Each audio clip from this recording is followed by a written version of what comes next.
agradeço essa acolhida carinhosa e a conversa que tivemos sobre as prioridades para esse fantástico estado da nossa federação. Senhor Marcílio Machado, presidente do Sindicato do Comércio de Exportação e Importação do Estado do Espírito Santo, a quem cumprimento pelo evento e pela liderança exercida. Senhores parlamentares aqui presentes, senhores integrantes das Forças Armadas e das Forças Auxiliares, senhoras e senhores empresários, senhoras e senhores. Os oradores que me antecederam foram extremamente felizes, extremamente objetivos sobre o ponto focal do que estamos lidando aqui hoje, da realidade desse nosso encontro, que é a questão do comércio exterior.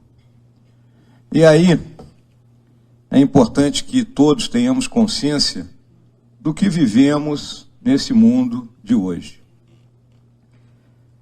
Érico Veríssimo, notável escritor lá da minha terra, do Rio Grande do Sul, tinha em um de seus personagens, que era o Toríbio Cambará, uma expressão constante, que dizia: "Eta mundo velho sem porteira". E é o mundo que nós estamos vivendo.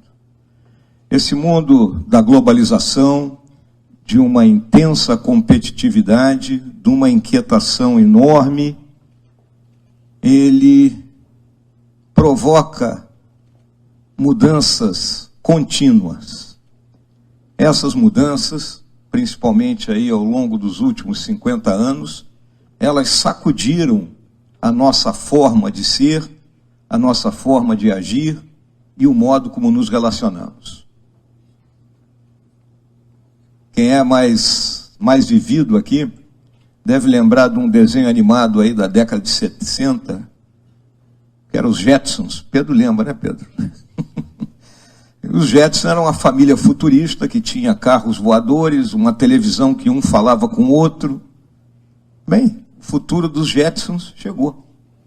Aquilo que a gente imaginava que ia acontecer num tempo muito distante, ele se aproximou, não é, da nossa vida de uma forma inexorável. E aí, hoje, estamos nesse mundo das comunicações amplas, das comunicações velozes, da capacidade de fotografarmos, gravarmos, nos comunicarmos de forma intermitente, não é? E sabemos hoje o que acontece na China, temos imagens instantâneas de tudo que está ocorrendo à nossa volta. Cada vez que a gente chega em algum lugar, não é, governador, e as pessoas começam a nos fotografar, a gente sempre diz que saudade da Kodak, né? Eram 36 poses, não é? E o camarada fotografava com cuidado. Hoje, isso aí tudo mudou. Então, estou fazendo esse preâmbulo para mostrar o que a gente está vivendo. E aí, vamos lembrar o seguinte: há pouco mais de 25 anos atrás, o Francis Fukuyama, ele escreveu um livro chamado O Fim da História. Não é? O Muro de Berlim havia caído, União Soviética se dissolvido, e surgia aquela hegemonia da hiperpotência militar, tecnológica, econômica, que são os Estados Unidos da América. E se passou a imaginar que esse seria o mundo unipolar. Nesses 25 anos também, ao longo desse tempo, os bancos centrais dos diferentes países passaram a agir com moderação, fruto do controle de juros, de câmbio. Também vimos a entrada da China na Organização Mundial do Comércio e a ascensão do gigante chinês. Quando o gigante chinês ascende, ele traz para o mercado 1,4 bilhão de habitantes. Isso é um mercado fenomenal. Foi mostrado aqui pelo Marcílio, nos gráficos das exportações e importações da China. As senhoras e senhores imaginem se, vamos colocar aqui, que 800 milhões de chineses realmente consumam $10 por dia. Olha o mercado que está aí. E isso desequilibrou. Desequilibrou. A China, além de ser esse mercado ela, primeiro num processo de copiar e colar, e posteriormente num processo de desenvolvimento tecnológico mesmo, ela assume a vanguarda em determinados setores da tecnologia. E aí nós temos o quadro vivido de uma guerra comercial e tecnológica. A guerra comercial, não é, entre Estados Unidos e a China, fruto, não é, da tentativa do governo do presidente Trump de barrar parte das exportações chinesas para os Estados Unidos.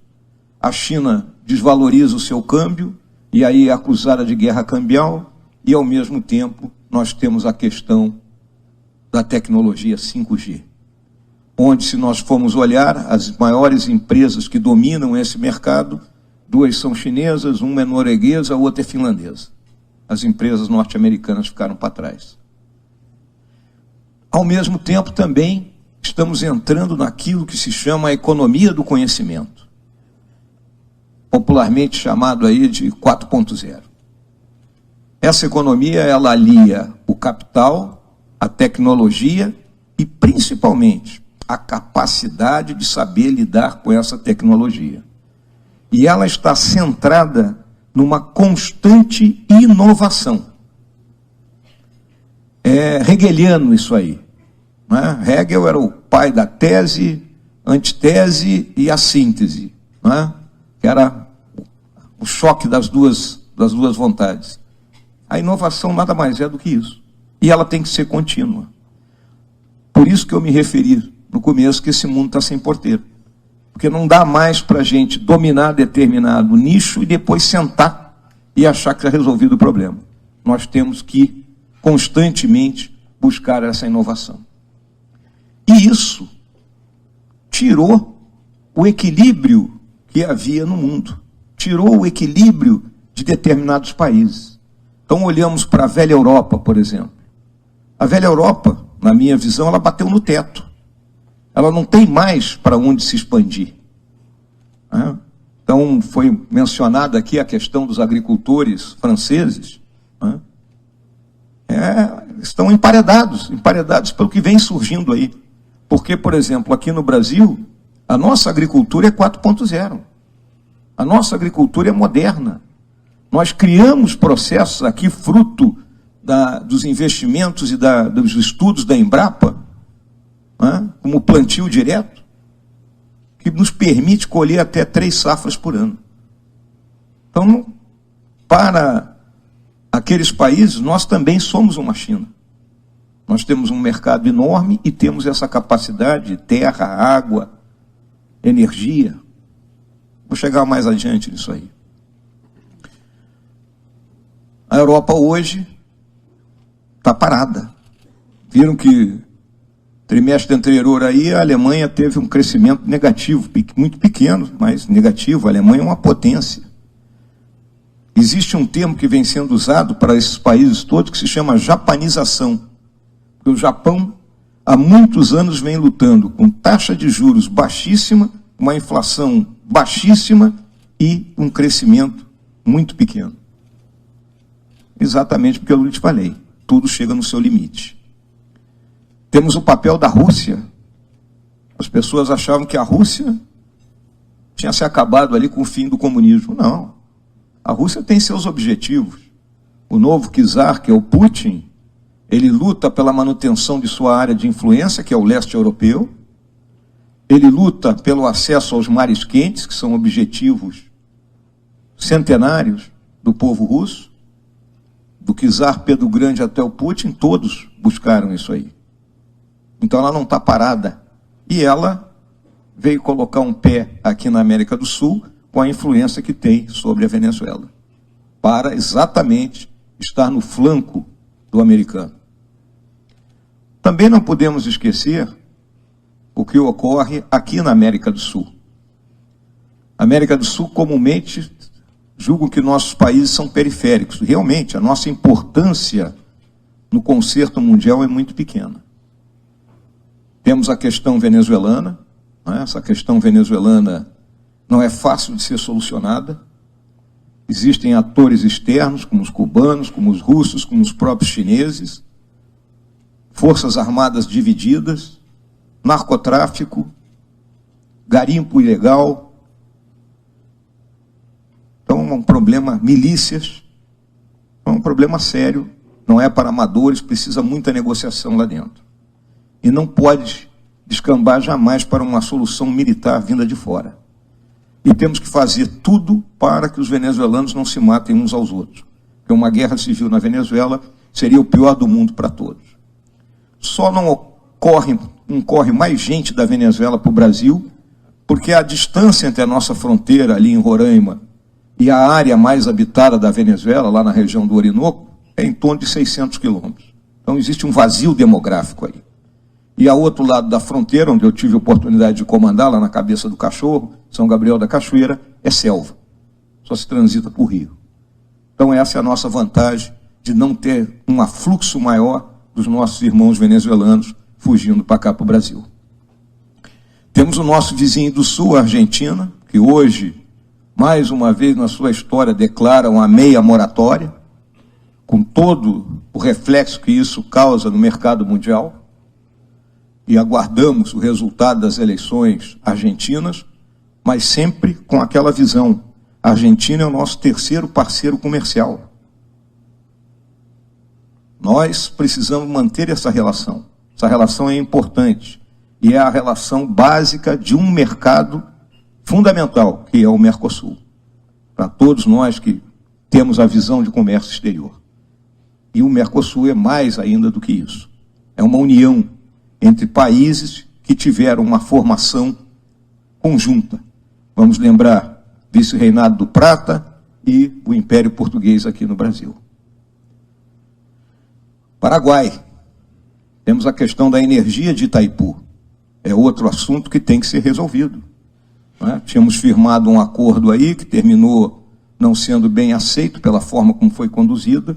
Agora os técnicos estão sentados buscando acertar essa distribuição da energia, de modo que o consumidor brasileiro não seja prejudicado, como vinha sendo até então. Lembro também, temos os 3 maiores produtores de droga como vizinhos aqui na América do Sul. A Bolívia, o Peru e a Colômbia. A cocaína que sai de lá, ela ou passa pelo nosso território para chegar aos outros 2 grandes mercados, que são a Europa e os Estados Unidos, ou fica aqui, e em grande parte ficando aqui como um dos piores subprodutos dela, que é o crack. O crack que ataca aí a nossa juventude mais pobre. Né? Se as senhoras e senhores forem numa favela do Rio de Janeiro, né? Há tempo atrás, quando nós estávamos em operações lá, tinha uma garrafinha de cerveja da Antártica, aí pequenininha, que era chamada de cracudinha, porque o preço dela era o mesmo de uma pedra de crack.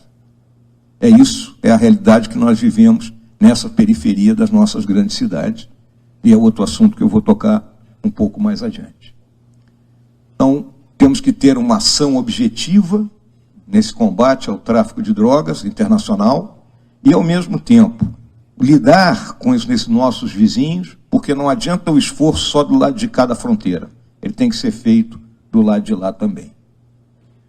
Então, esse é o pano de fundo, não é, que cerca o nosso Brasil.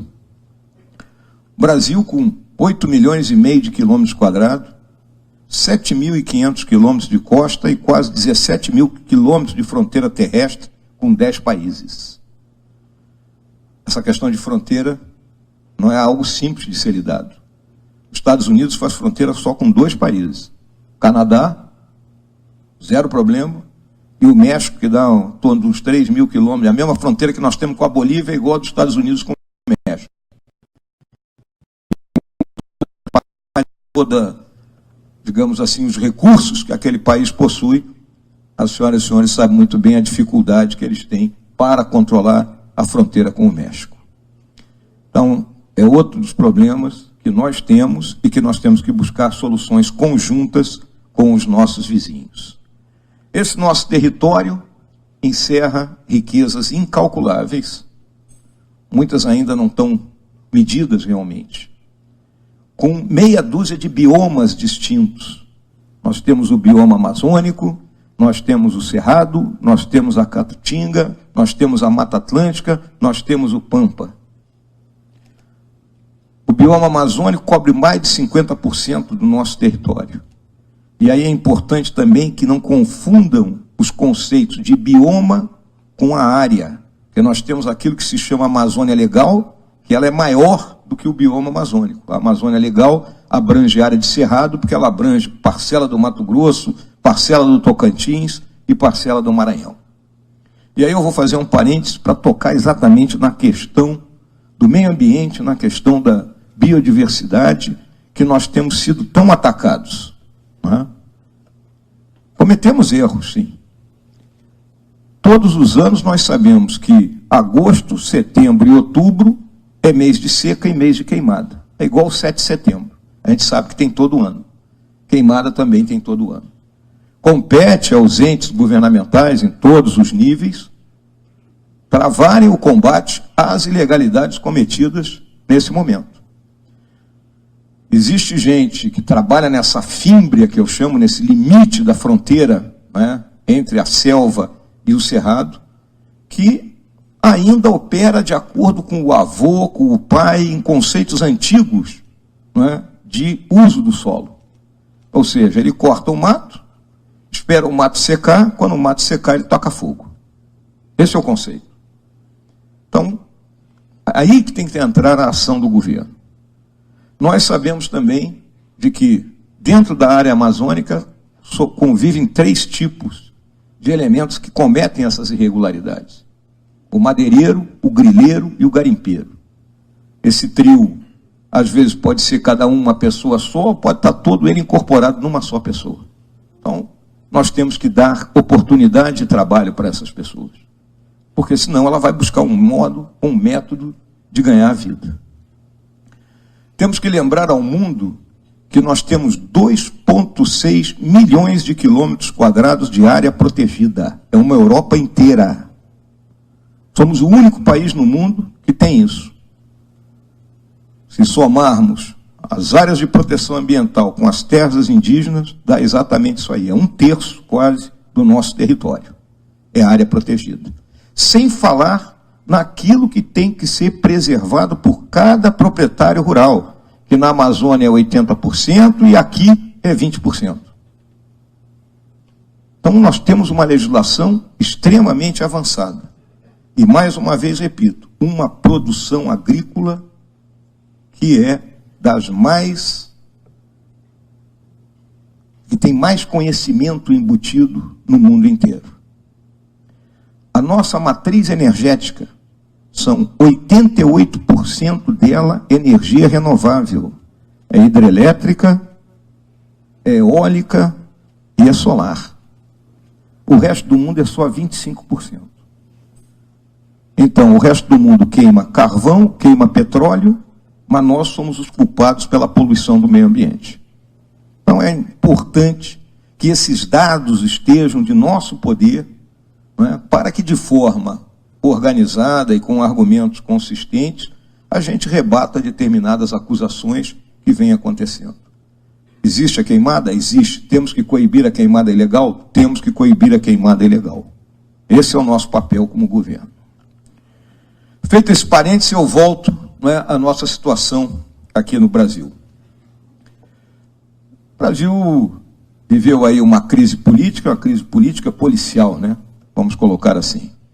Desde o advento aí da Operação Lava Jato e antes já com o Mensalão, né, a classe política ela sofreu, caiu no descrédito e levou uma grande renovação ocorrida na Câmara de Deputados na eleição do ano passado. A crise de valores que a sociedade vem enfrentando, muito ligada a essa evolução tecnológica do mundo e que leva a uma evolução de costumes. A entrada em força da mulher no mercado de trabalho, né, é igual a China ascendendo, é a mesma coisa. A mulher entra no mercado de trabalho, ela disputa primeiro o mercado de trabalho, talvez não em condições de igualdade, mas hoje as mulheres já nos ultrapassaram há muito tempo em capacidade. Todas as vezes que eu vou a um dos nossos colégios militares, está lá, comandante do batalhão escolar, é uma coronel aluna. São raros os rapazes que conseguem superar em capacidade intelectual as suas colegas de classe. Isso é uma realidade do mundo. Então muda o conceito de família, a forma como a família se administra, a forma como a família trabalha. A sociedade de consumo exige muito mais custo. Eu lembro que quando eu casei, quando eu era aspirante, fui morar lá em Cruz Alta, no interior do Rio Grande do Sul, o que a gente tinha? Era uma geladeira e uma televisão, e um rádio Transglobe, para poder ouvir a Rádio Globo do Rio de Janeiro e ouvir o Flamengo. Hoje é impossível isso aí, né? Você tem 2 televisões, 3 televisões, freezer, micro-ondas e etc. e tal. Então, essa sociedade, ela exige, né, que o casal trabalhe. E isso muda a relação das coisas. Então é importante que a sociedade entenda e se adapte, né? Essa questão de costumes, eu sempre falo, é uma agenda que, pouco a pouco, a sociedade vai se adaptando. E aí entra a questão econômica, que é a que nos afeta. Por que nós ficamos nessa situação? Nós entramos numa situação de debacle econômico, primeiro, porque os governos anteriores, primeiro, aumentaram impostos. E aí eu vou tocar depois na questão tributária. Chegaram no teto que podiam. A gente paga hoje 1/3 do PIB de impostos. Ficaríamos satisfeitos, né, se pagássemos 1/3 do PIB de impostos e tivéssemos a ferrovia para o Rio de Janeiro, a BR-262 duplicada, os portos todos funcionando, né, escolas, né, que a gente pudesse matricular os nossos filhos tranquilamente, hospitais funcionando com ninguém morrendo na porta do hospital. Estaríamos batendo palma. Ok, o Estado está cumprindo sua parte. Mas, infelizmente, não é isso que acontece. Depois de ter aumentado os impostos, se partiu para o endividamento. Se começou a fazer dívida. E dívida que também não resultou, né, em retorno para a população. Tivemos dinheiro injetado no BNDES, esse dinheiro captado a 13, era emprestado pelo BNDES a meia dúzia para aqueles chamados campeões nacionais, que também não produziram nada, e essa diferença de 13 para meia dúzia, quem pagou? Ou está pagando? Somos nós todos que estamos aqui. Então esse pacote chegou no limite. Chegou no limite e levou ao quê? A que se tivesse que colocar uma emenda de teto de gastos, ou seja, para frear o gasto público. A emenda do teto de gastos, que é o regime fiscal que vivemos hoje, ela diz o quê? Que o orçamento de 2020, ele vai ser o orçamento de 2019, acrescentado da inflação medida de julho de 18 a junho de 19. É a teoria da pizza, senhoras e senhores. Se essa inflação foi 4, a pizza toda ela vai aumentar 4. Só que tem algumas fatias ali dentro que aumentam mais. Fatia de pagamento de pessoal, benefícios da Previdência, benefícios assistenciais, eles aumentam mais. Comprimem as demais. E além disso, vamos lembrar, 96% do orçamento é carimbado, ou seja, de cada R$100 que o governo arrecada, 96 já tem destino, porque é obrigatório parte na educação, parte na saúde, e subsídios e outras despesas mais.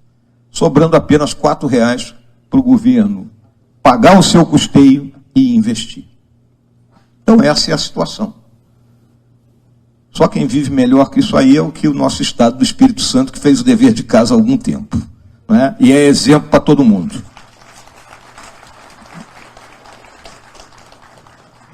Então essa situação nos leva a ter o quê? Que colocar novas colunas de sustentação na nossa economia.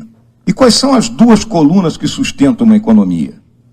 É a questão fiscal e a produtividade. A questão fiscal está aí retratada. O governo é igual à casa da gente. Se a gente gasta mais do que ganha, primeiro a gente entra no cheque especial, depois estoura o cartão de crédito, por fim vai para o agiota. Nós estamos no agiota, né? Cheque especial e o cartão de crédito já estão estourados há muito tempo. Como é que nós vamos recuperar, equilibrar receita e despesa? Temos que diminuir o gasto. Daí a primeira grande medida para diminuir o gasto, qual foi? A reforma da Previdência. Nosso sistema previdenciário, um acordo que veio da Constituição de 88, nesses 30 anos ele se esgotou. Estamos vivendo mais. Nós aqui que já passamos dos 60 há algum tempo, temos direito à aposentadoria. Estamos recebendo. Mas a garotada mais nova que está aqui, que eu estou vendo, esses não tinham solução. Iam trabalhar do berço ao túmulo, sem direito à aposentadoria nenhuma. Então, com isso, nós estaríamos rompendo aquilo que é pilar da civilização ocidental, que é o pacto de gerações. Meus filhos e meus netos iam olhar para mim e dizer: pai, onde é que você estava? O que você estava fazendo? Olhando isso aí de braço cruzado. Então, a nova Previdência, ela dá previsibilidade ao gasto, ela não resolve os problemas da noite para o dia, muito pelo contrário, mas nos dá, no horizonte próximo aí de 10 a 15 anos, uma previsibilidade e que pode, então, diminuir um pouco o custo do Estado brasileiro. Qual é a outra forma de nós diminuirmos o custo? Privatizarmos. Temos que privatizar todas aquelas empresas que podem e devem ser privatizadas. Não é um processo simples. A venda de empresas requer, em muito caso, aprovação do nosso Congresso. Então, há discussões, O deputado da Vitória sabe muito bem isso aí, como é que anda o nosso governador também. Então, temos que privatizar. Então, já tem uma lista de empresas selecionadas e vamos iniciar esse processo. Como é que podemos diminuir o custo também? Reduzindo a quantidade de funcionários que o Estado tem. Aí temos uma dicotomia que está circulando aí, A Constituição diz que nós podemos até demitir. No entanto, a Lei de Responsabilidade Fiscal, ela também diz que a gente pode reduzir a jornada de trabalho e, consequentemente, reduzir o salário. Foi levado ao STF, que deu nega em relação a esse item da Lei de Responsabilidade Fiscal. Então fica a dicotomia. Eu posso demitir, mas não posso reduzir o salário. Qual é a nossa visão? Nós temos um grande número de funcionários que está prestes a se aposentar. Então, por decantação, nós vamos diminuir o tamanho do Estado ao não fazer novos concursos públicos e remanejar dentro do Estado, onde há excesso, se remaneja para outras áreas. Então, esse é o processo que nós estamos para equilíbrio fiscal. Consideramos que até 2022, 2023 talvez, se consiga equilibrar a receita e despesa. Hoje eu lembro, nós estamos com um negativo de 139 bilhões. E viemos nesse negativo desde 2014, é o 6º ano de negativo. Previsão para o ano que vem está na faixa de 50, 60 bilhões nesse negativo. E paulatinamente, diminuindo. Eu lembro ainda que nós pagamos por ano 100 bilhões de dólares, ou seja, 400 bilhões de reais de juros da dívida pública. Não estamos nem pagando o principal, estamos só pagando juros. A título de comparação, o Plano Marshall, que reergueu a Europa destruída pela Segunda Guerra Mundial, era esse valor. Então a gente paga um Plano Marshall por ano para a dívida que foi feita aqui no nosso país. Então, essa é uma coluna. E a outra coluna qual é? A agenda de produtividade. Já foi citado alguns itens dela aqui. E aí eu volto à questão tributária. A questão tributária nos asfixia. Nos asfixia por 2 aspectos. Um, porque o sistema é caótico. E 2, porque as taxas são altíssimas. O nosso sistema é tão caótico que ele custa 70 bilhões de dólares por ano para governo e empresas manterem esse sistema de pé. Ele tem 70 bilhões de reais. Ele tem 450 bilhões de reais de ou evasão ou sonegação. Se nós reorganizarmos esse sistema com poucos impostos, que todo mundo pague, pelo menos consigamos reduzir essa sonegação / evasão para a metade, e o custo para as empresas para a metade, nós teremos atingido um objetivo extraordinário, que teremos uma folga de mais de 200 bilhões de reais dentro do nosso orçamento, que é o dobro do que nós temos hoje para despesas discricionárias, ou seja, para custeio e investimento. Então, Reforma tributária, fundamental para que a gente ande. Além da reforma tributária, investimento na infraestrutura, que estrangula e diminui a nossa produtividade. Muito bem colocado aqui, tanto pelo Marcílio como o nosso governador Renato Casagrande. O Estado tem dinheiro? Não tem. O que o Estado tem que fazer? Concessão. Concessões não se obtêm da noite para o dia. Aí, nessa questão das concessões, entra o ambiente de negócios, a segurança jurídica, a segurança institucional, que as instituições estejam funcionando, respeitadas, não é? Congresso dialogando com o Executivo, com o Judiciário, os três se tratando de cabeça erguida, não é? E de forma republicana. Então, esse ambiente estável vai permitir atrair o investimento privado para aquelas concessões que são realmente importantes e, obviamente, que deem retorno para o parceiro privado.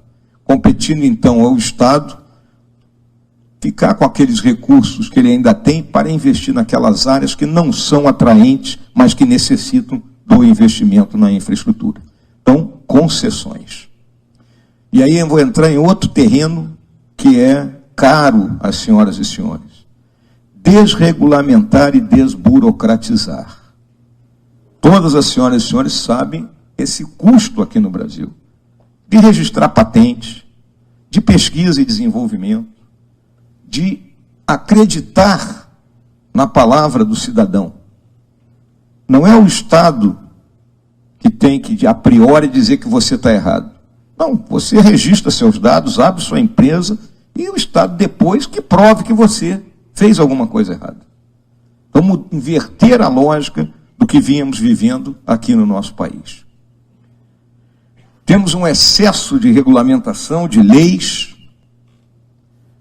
De 1988 para cá, foram editadas 23 leis federais por dia, com seus consequentes decretos, anexos.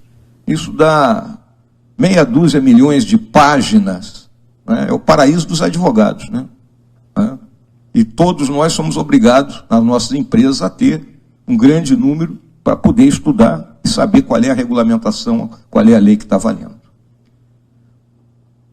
Então, essas são as duas colunas que o governo está trabalhando.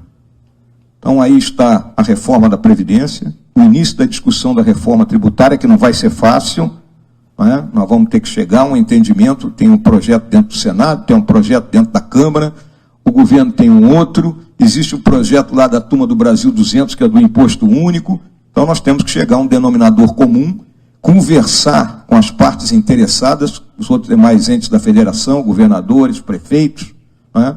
Que é importantíssimo a visão de cada um sobre esse problema. Mas precisamos fazer essa reforma tributária. Ela é fundamental para que a gente avance nessa questão da produtividade. É o nosso grande objetivo. Já andamos com a medida da liberdade econômica, que já foi citada aqui, e agora, nos próximos dias, aí, algumas medidas na área da microeconomia começarão a ser lançadas para que a gente comece a embalar novamente. Tivemos uma boa notícia, o PIB do segundo semestre houve um crescimento pequeno, né, 0,5%, mas nos tira daquela visão que estaríamos entrando em uma recessão técnica. Estamos saindo dessa visão. Tá?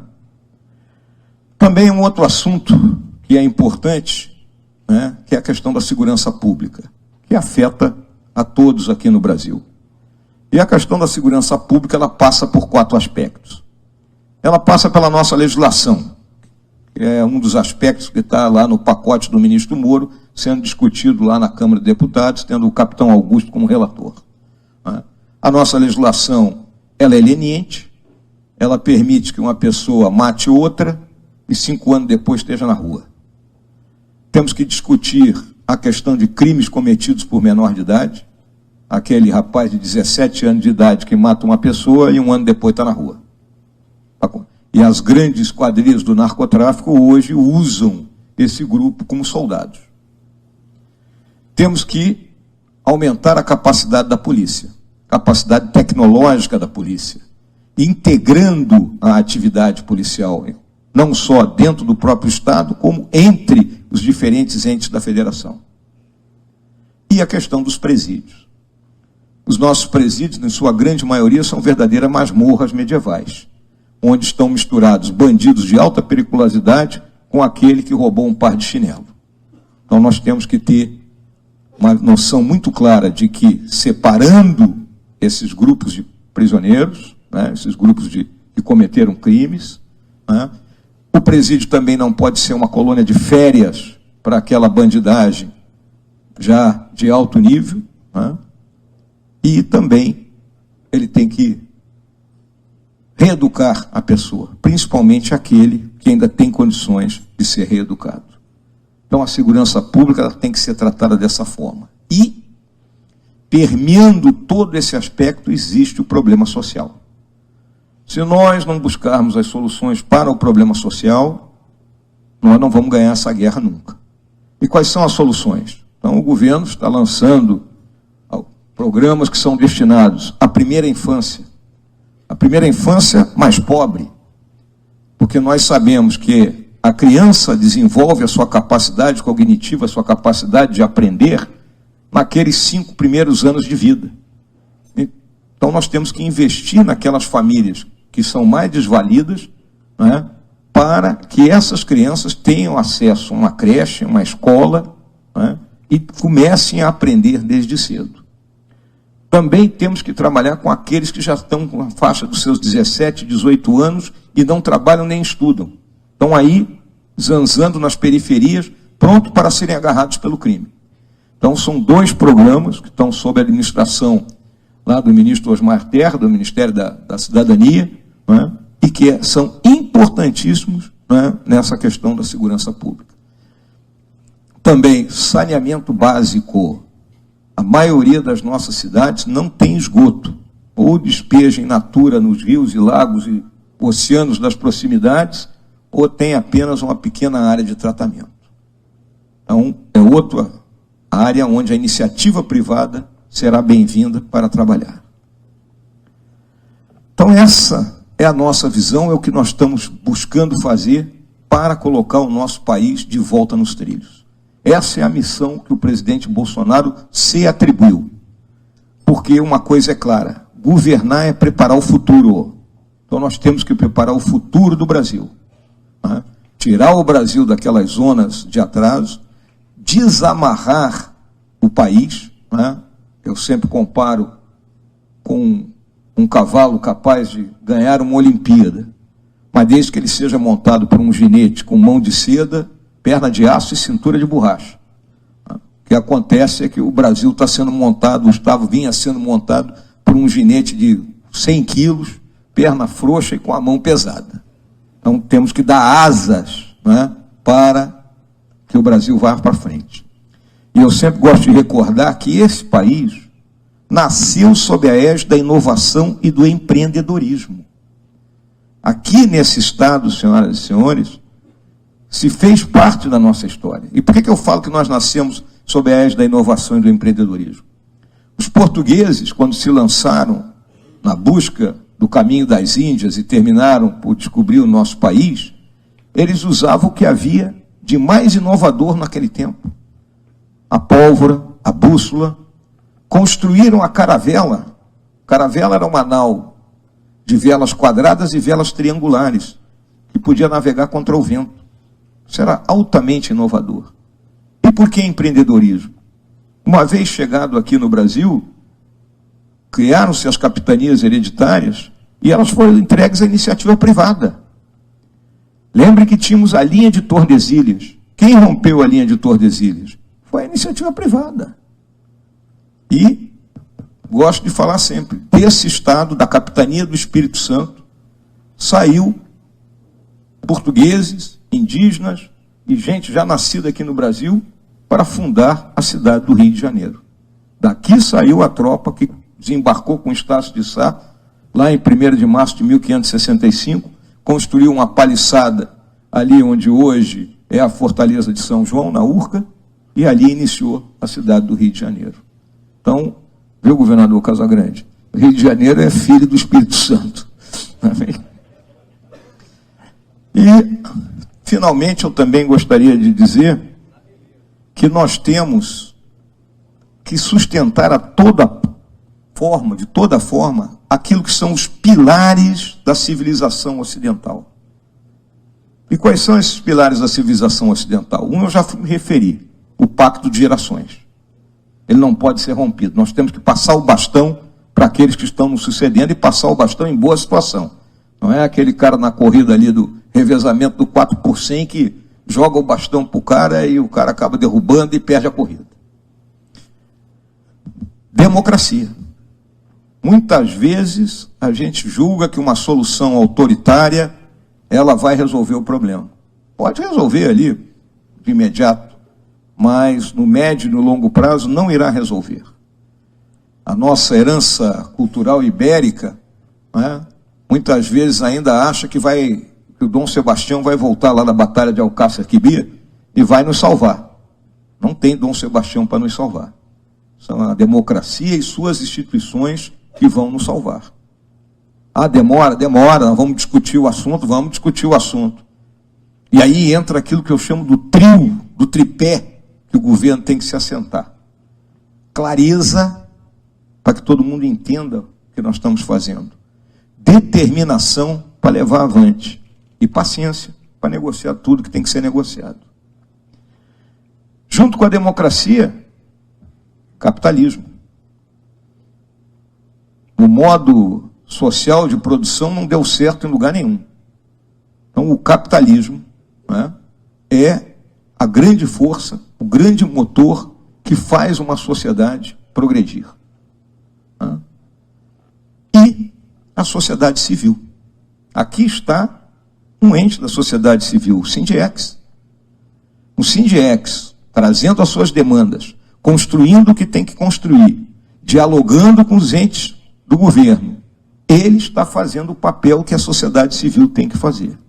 Países fortes são aqueles que têm entidades da sociedade civil fortes. Então, esse trabalho que as senhoras e os senhores fazem é fundamental para o progresso do Brasil. E gostaria de encerrar essas minhas palavras citando o que está escrito na bandeira desse Estado. Trabalha e confia. Nós vamos chegar lá. Muito obrigado.